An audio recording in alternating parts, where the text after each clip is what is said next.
In this lesson, I'd like to have a look at shortcuts. So these are generally keys that you use on the keyboard instead of using your mouse. So I just want to have a look to where we can actually find them and how easy it is to find them. The first thing you need to do is make sure that one cell is active.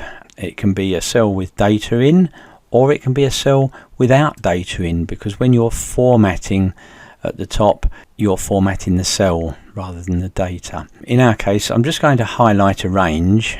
I want to make this bold, so you would normally come up to your Home tab, which has all of your formatting on, and these shortcuts work on all the tabs, by the way. So if I want B for bold, you go and click B up there with your mouse and it makes your cells bold.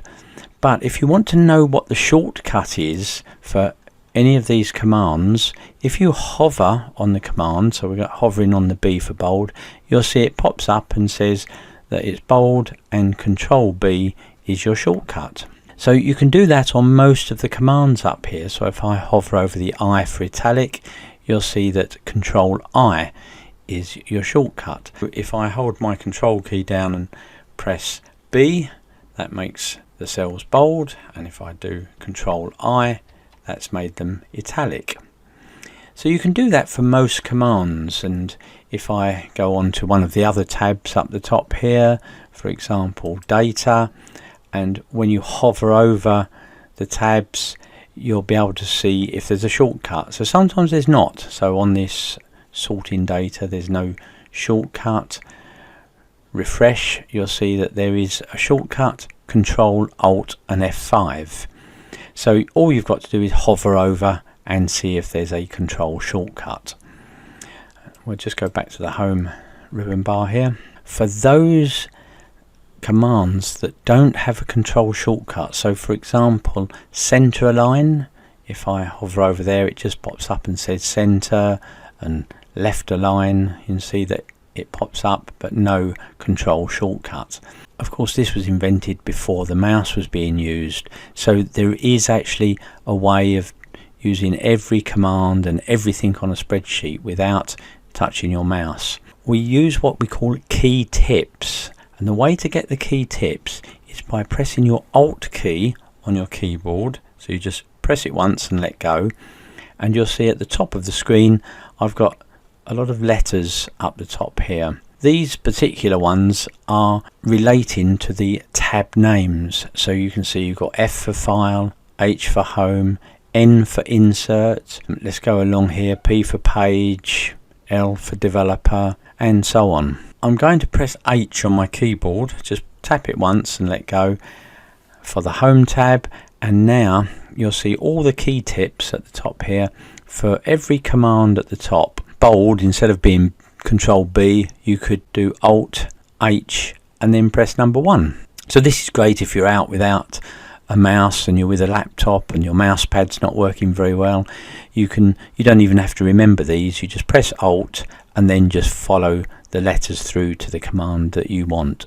Over here, center align is actually AC. These are sequential, so I'm just going to press the A on my keyboard and let go, and you'll see that that leaves all the A key tips up here, all these alignment ones, plus this one over here for number. I wanted center align, so I've done the A. I now press the C on the keyboard, and there you have it. That center aligns that highlighted area. If at any point you need to go back, so for example let's press Alt and I'll press M by accident, so M, so I've now got my formula tab at the top here.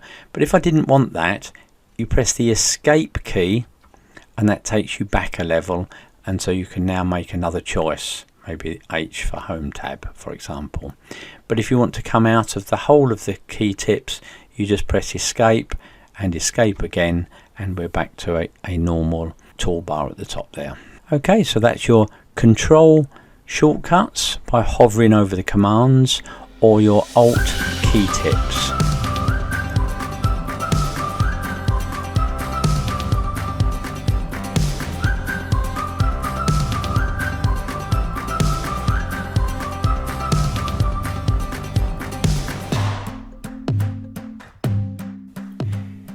In this lesson, I'd like to look at what's called the fill handle. Type into A1 Jan, and then B1 January, and then Monday.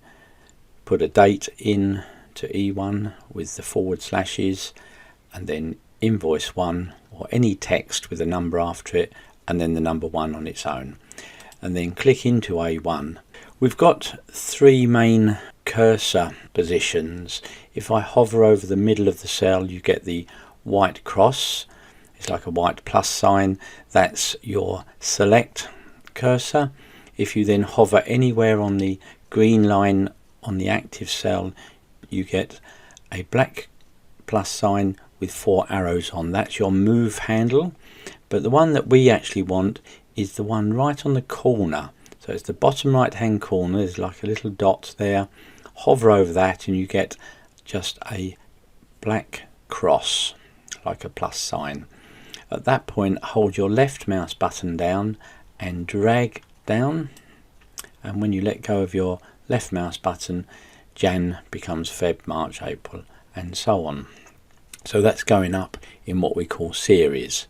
Now if we go on to January, rather than pulling this down, there's a much better way, especially when your data goes way beyond the bottom of the screen. What you do is, instead of dragging this down, you double click it, and then that sends your data down to the bottom of the set of data. We can do two at once. So if I highlight Mon and Monday using the select cursor, now the little dot is on the bottom right of that selection. Hover over there, double click, and that sends that data down. So you can see there that the months have all gone up by 1 month and the days have all gone up by 1 day. When you're dealing with dates, as long as you've put it in the right format, so here we've got the 7th of the 4th 2020.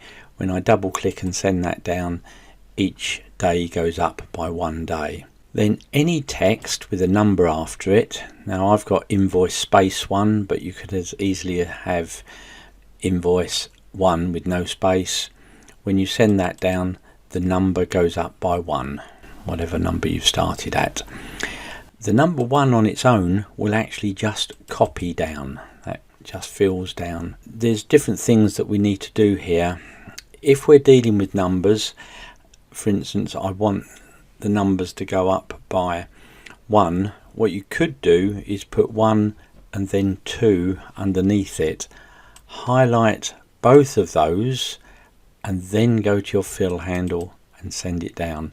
In other words, you've sort of told it what to go up in. So I could put 5 and 10, highlight the 2 of them. That's the important thing, always highlight the 2 of them, and then double click, and that goes up in 5s. Couple of little tips here. If I put a number 1, we know that sending that down, it'll just copy down. But if you hover over the corner, so you've got your fill handle, and now hold your control key down, you'll notice a small plus sign appear in the corner. If I just do that a couple of times, can you see that? Keeping your control held down, hold your left mouse button and drag that down. You can't use the double click here, you have to actually drag it down. That goes up by 1. If we put today's date in and we wanted the same date rather than a date going up in 1s, because normally if I pull this down, if I just do it quickly, you can see it's going up 1 at a time. If I do the same, go onto the corner, hold control key down, so there's the little plus sign, hold your left mouse button down and drag down, and you'll see that that copies down. So this is quite handy if you want the same date, or you might have a person at work whose name is June and you don't want June to become July, and so on. Again, if you hold your left mouse button and drag down, June remains June. So that's one way of dealing with it. The other way of dealing with this is, if I type a number here, number 1, if you highlight the region, so rather than dragging it down with the fill handle, use your select handle and select the area that you would like this to go down in. And then up on your home tab at the top, you've got a fill command. And when you click that, you've got several choices. The down actually just means copy down whatever's there. So if I click that, it copies the 1 down. Okay, I'll just undo that.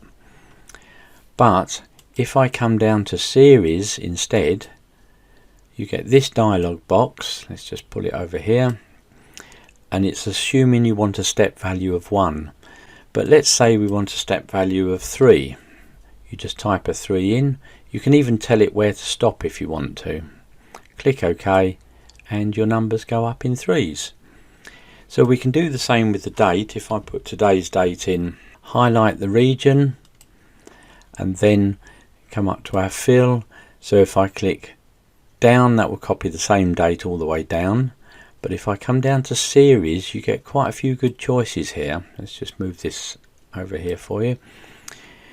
So it's assuming a step value of 1, so that would go up 1 day at a time.